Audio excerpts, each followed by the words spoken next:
ಕೆಲವು ಪಾಪ್ಯಾದ ಸತ್ಯ ದಂಪತಿಗಳಿಗೆ ಕುಲದೇವನಾಗಿ ಬಂದ ಸತ್ಯನಾರಾಯಣ ಮೇಲಿದ್ದಾನೆಂದು ತಿಳಿದು ಈ ನಡುಕಾಲದಲ್ಲಿ ಬಂದಿರುತ್ತಾರೆ.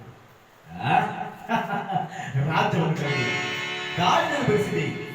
ಈ ನಡುಕಾಲಿನಲ್ಲಿ ಒಬ್ಬ ಮಾಯಾದ ಕಳ್ಳವನ್ನು ಮಾಡಿ ಇಟ್ಟಿರುವಂತಹ ಕೆಂಪು ಮೂಟೆಗಳನ್ನು ಸೈಲದಾಗಿಸಿ ಕಟ್ಟುವಂತಹ ಕುರಿಗಳನ್ನು ಸೈಲದಾಗಿಸಿ ಈ ನಡುಕಾಲಿನಲ್ಲಿ ನಿಮ್ಮನ್ನ ಕಣ್ಣೀರಿನಲ್ಲಿ ವಿಧ ವಿಧವಾದ ಪರಿಪರಿ ಕಷ್ಟವನ್ನು ಕೊಡುತ್ತೇನೆ ನೋಡಿ ಎಂಬುದಾಗಿ ಶಪಥ ಮಾಡಿ ಭಗವಂತನ ಶನಿದೇವರು ಹೊರಟು ಹೋಗುತ್ತಿದ್ದಾರೆ.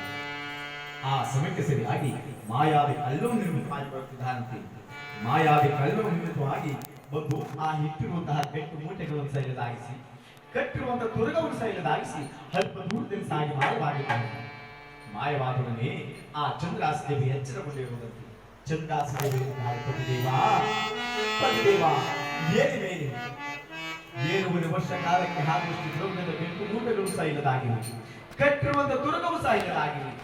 ಏನು ಮೇಲೆಂಬುದಾಗಿ ಎಚ್ಚರಗೊಳಿಸುತ್ತಿದ್ದರೆ ಶತ್ರುತಮಾಗ ಎಚ್ಚರಗೊಂಡಿರುವಂತಹ ಪರಮಾತ್ಮ ತಂದಿದ್ದಂತಹ 7 ವರ್ಷ ಕಾಲಕ್ಕೆ ದ್ರವ್ಯದ ಗಂಟು ಮೂಟೆಗಳನ್ನು ಸೈಲದಾಗಿಸಿವೆ, ಕಟ್ಟಿರುವಂತಹ ತುರಗವು ಸೈಲದಾಗಿಸಿವೆ.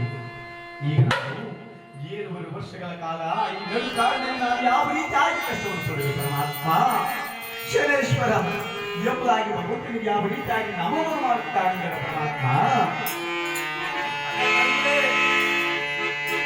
ನಿಧಾನಕ್ಕೆ ಬರಬೇಕು, ನಿಧಾನಕ್ಕೆ ಬರಬೇಕು. ದೇವರು ಪಾಪ ನನಗೆ ಪಾಪ ತಿಂಗಳಿಂದ ನಿಂತಿಲ್ಲ.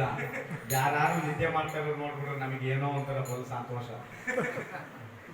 ತಿಂಗಳಿಂದ ನಿದ್ದೆ ಪಾಪ ನಿದ್ಗಟ್ಕೊಂಡು ಈ ತರ ಕಥೆ ಮಾಡ್ಕೊಂಡು ಬಂದಿದ್ದೀವಿ. ನಾವು ಮುಂದೆ ಯಾರು ಮಾಡ್ಕೊಂಡ್ಬಿಟ್ರೆ ನಮಗೆ ಅದು ನೋಡಿ ಸ್ವರ್ಗ ನೋಡಂಗ ಆಗ್ತದೆ ನಮಗೆ ಪಾಪ. ನಾವಾರು ನಿದ್ದೆ ಮಾಡ್ತಿಲ್ಲ, ನಿದ್ದೆ ಮಾಡೋಣ ನೋಡಿ ಪಾಪ ನಾವು ಆನಂದ ಪಡ್ತಾ ಇದ್ದೇವೆ ಪಾಪ. ಆ ಸಮಯದಲ್ಲಿ ಶತ್ರುತ ಮಾತಾಡರು ಆ ಪರಮಾತ್ಮನಿಗೆ ಯಾವ ರೀತಿಯಾಗಿ ನಮನ ಮಾಡ್ತಾರೆ ಪರಮಾತ್ಮ. ನೀಲ ಮೇಘ